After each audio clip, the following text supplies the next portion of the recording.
بسم اللہ الرحمن الرحیم۔ السلام علیکم۔ عمر بلوچ آپ لوگوں کو یہ سناؤں گا، یہ سنیے کیا لکھا ہوا ہے۔ یہ آپ لوگوں کو اچھا لگے میرے چینل کو سبسکرائب کرے، لائک کرے، شیئر کرے، بیل آئیکن کی بٹن دبائے۔ ابھی یہ سنیے کیا لکھا ہوا ہے۔ ادھر لکھا ہوا ہے کہ حضرت انس بن مالک رضی اللہ سے روایت ہے کہ رسول اکرم صلی اللہ علیہ وسلم نے ارشاد فرمایا کہ جب میں دنیا میں اپنے بندوں سے دونوں آنکھوں میں لے یعنی ان کی بینائی جاتے رہے تو اس کے لیے میری پاس جنت کے سوا کوئی بدلہ نہیں ہے۔ حضرت ابو ہریرہ سے روایت ہے کہ نبی اکرم صلی اللہ علیہ وسلم نے ارشاد فرمایا، اللہ تعالیٰ ارشاد فرمایا کہ میں جس شخص کو آنکھ لیتا ہوں یعنی بینائی جاتا رہے پھر وہ صبر کرے، ثواب کی نیت رکھے تو میں اس کے لیے جنت کے سوا کسی بدلہ پر راضی نہیں ہوں گا۔ تشریح ان حدیث مبارک سے بینا جاتے رہنے کی فضیلت معلوم ہے۔ حق تعالیٰ اس مصیبت کے بدلے اس کو اپنی رحمت سے جنت عطا فرمائے گا بشرط طیبہ۔ اس مصیبت تکلیف اللہ کا انعام وعدہ یقین رکھتا ہوا اس پر صبر کرے، اور صبر کا مطلب یہ ہے کہ اس مصیبت جزا نہ کرے، حق تعالیٰ شانو کی شکایت اس کی دل پر پیدا نہ ہو۔ اگر آنکھ علاج ہو سکے تو علاج کرنا صبر کے منافع نہیں ہے، کیونکہ علاج کا شریک خود حکم دیا گیا ہے۔ تاہم اگر بینائی مل گیا تو جس فضیلت ثواب ان حدیثوں پاک میں وعدہ دیا گیا ہے وہ فضیلت میسر نہیں ہے کہ چنانچہ جب ایک نابینا صحابہ نبی اکرم صلی اللہ علیہ وسلم سے عرض کیا کہ دعا فرمایا کہ اللہ مجھے بینائی عطا فرما دے، تو آپ صلی اللہ علیہ وسلم نے ارشاد فرمایا اگر کہہ دو کہ تمہارے لیے بینائی کی دعا کر دینا ہو، حق تعالیٰ شانو نے اپنے رحمت سے تم کو بینائی عطا فرمائے گا، اگر چاہو تو اس کے بدلے میں تمہارے لیے جنت دعا کروں گا۔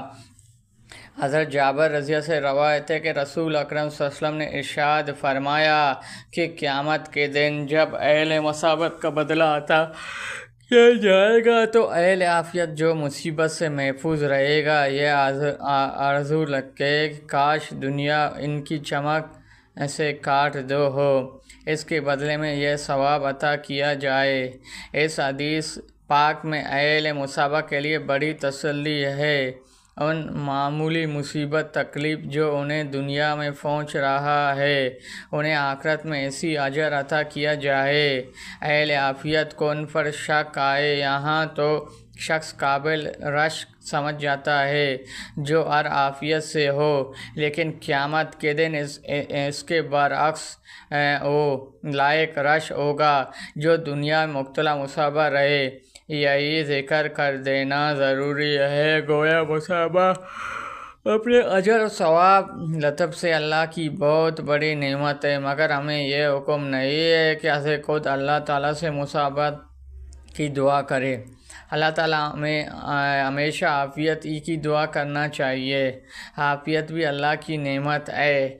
مصیبت تکلیف اگر چاہے مالک کا انعام ہی ہے، مگر ہم کمزور ہے، ہماری ضعیف ہے، تقاضا یہی ہے اللہ سے عافیت کی نعمت مانگا کرے، کیونکہ مصیبت پر جس صبر رضا کی ضرورت ہے شاید ہم سے وہ ضعیف بنا پر اس کی بجائے آرزو نہ ہو سکے، مصیبت کا تعمیل ہم نہ کر سکے، اس لیے مصیبت نزول کا دعا کرنا تو خلاف آداب خلاف عبور ہے۔ ہاں اگر اللہ کا کسی مصیبت میں مبتلا کر دیا جائے تو تسلی رضا شے کو اختیار کرے، صبر کا دائم مضبوط تھامے، آخرت کا اجر ثواب پر نظر۔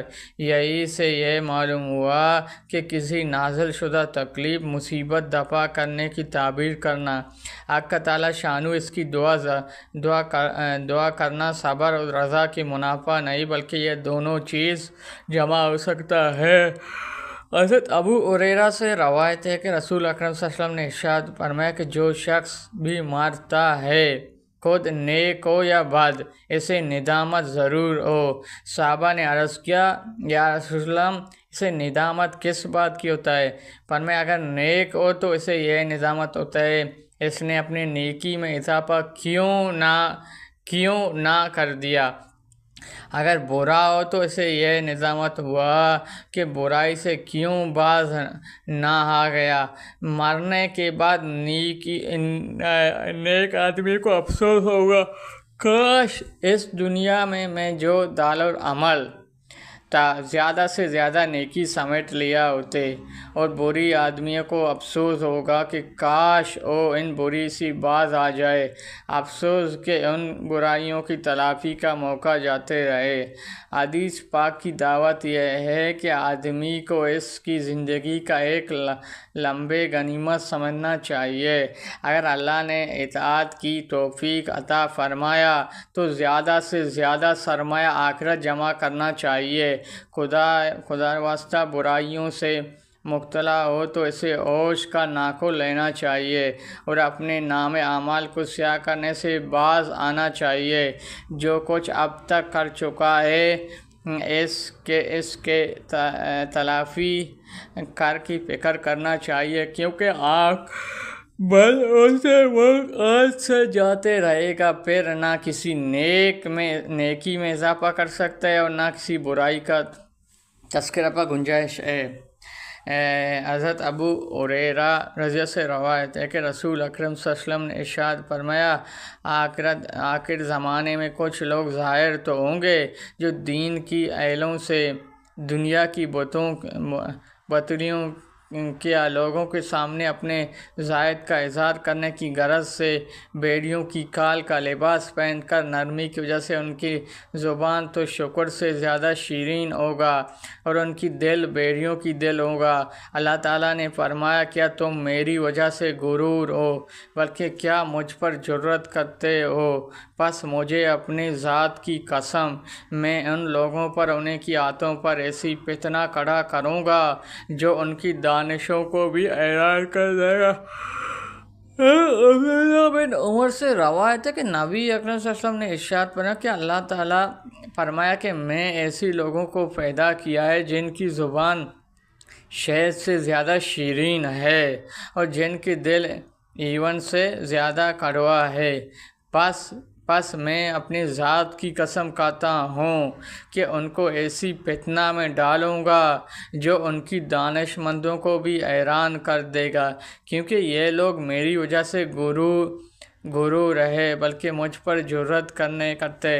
ان حدیثوں میں ایسی لوگ شدید مذمت ہے جو اطاعت بندگی اس لیے کرتا ہے کہ لوگ اپنی طرح مائل کرے، جنہوں نے دین کو دنیائی طلب کا آلہ بنا کر بظاہر تو بڑے شیرین کلام زبان سے باتیں کرتا ہے، لیکن ان کی دل حق تعالیٰ شانہ کی ذکر، اس کی محبت عظمت سے معمول نہیں بلکہ حسد، کینہ، دنیا کی خواہش طلب سے سیاہ ہے۔